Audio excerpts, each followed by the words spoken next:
Hi, Mary Sullivan here. I made this little video to give you guys some support for our community practice so you can experience Yoga Nidra with the most comfort and benefit.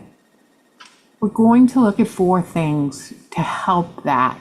The first is Sankalpa, second is environment, the third physical comfort, and the fourth is after practice. Let's start with Sankalpa.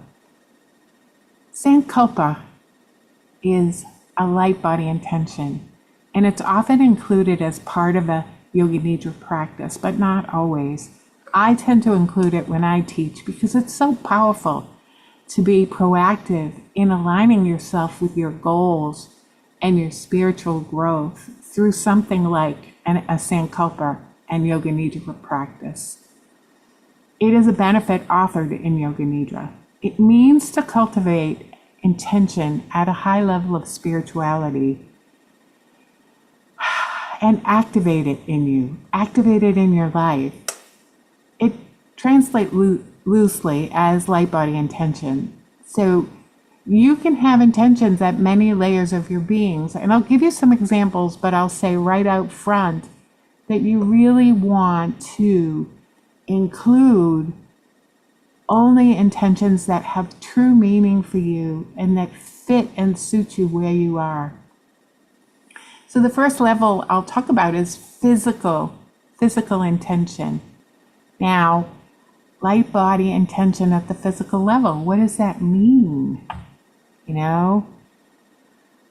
I am well is a great example. Every day I feel my best and brightest.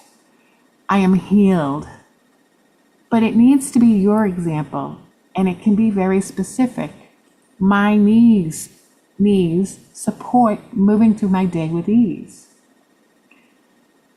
The intention has the most power when it is active in the present tense and specific to you. You want the intention to resonate with you. Next kind of example is an emotional intention. I love.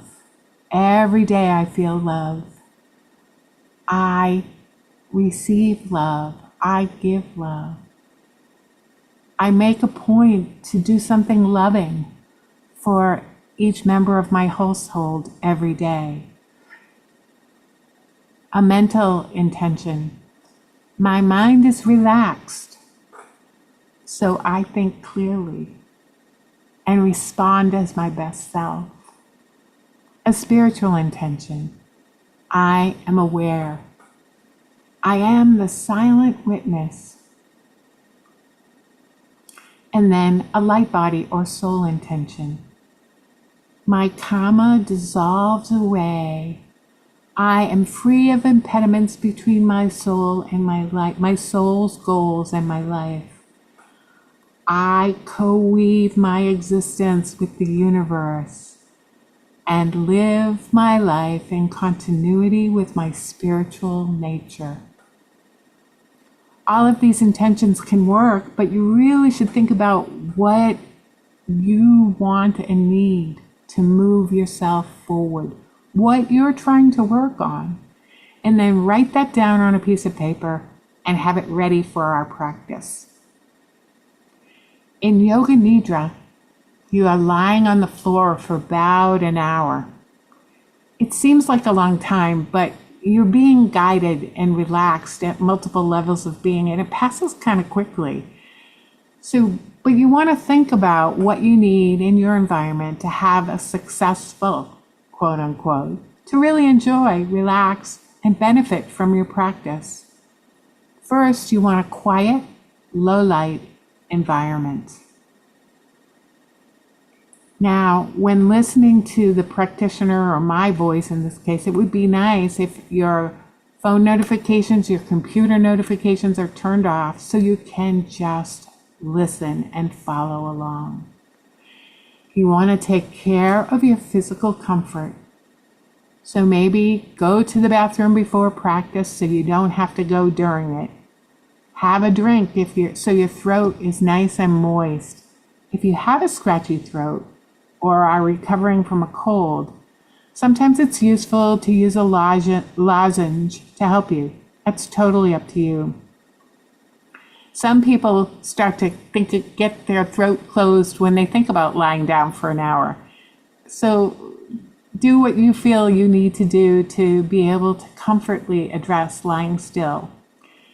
Ideally, you want to lie down or stretch up, face up on a supportive surface. So what does that mean? That's a bed, a lounger, a couch, or a mat on the floor. Bring some props like you bring to yoga class so you can easily be really comfortable. I'll give you some examples. A bed pillow or two. You can use one pillow under your head, one pillow under your knees, a covering for your eyes, like fold up a soft napkin, cloth napkin, or face cloth, and just lay it across your eyes so you can relax your eyes and help relax your mind. These are great tools for Yoga Nidra. A blanket you want to have if it's cool or you feel like you might be cool. Right? Remember, you're going to lie on your back face up if possible. So add what you need for your comfort. So in summary, you want to have what you need to lie still for an hour. Feel comfortable, supported, and be uninterrupted. That may be blanket, pillows, supportive surface. Make sure you go to the bathroom, have a drink of water. All those things are for your physical ease. Post-practice, you'll hopefully be relaxed. Yoga Nidra is a deeply restorative, nutritive, relaxing practice. So if you are awake at the end of the practice, and in the ideal you are, but if you're not, that's fine, relish the feeling of ease. Notice it, wrap yourself in it, enjoy it. Or if you're tired or you're already asleep, drift off into a restful sleep. Try not to have to get up and run out the door for a scheduled meeting or activity directly after the practice. Listen, I hope you can try Yoga Nidra and enjoy it. I love the practice of Yoga Nidra, and I'm delighted to share it with you guys. So if you go to Yoga Nidra at a yoga studio, these tips will work for you in any setting, online or in a yoga studio. But I invite you to take the steps necessary to really empower the practice to support your best experience. Thanks a lot. Bye-bye.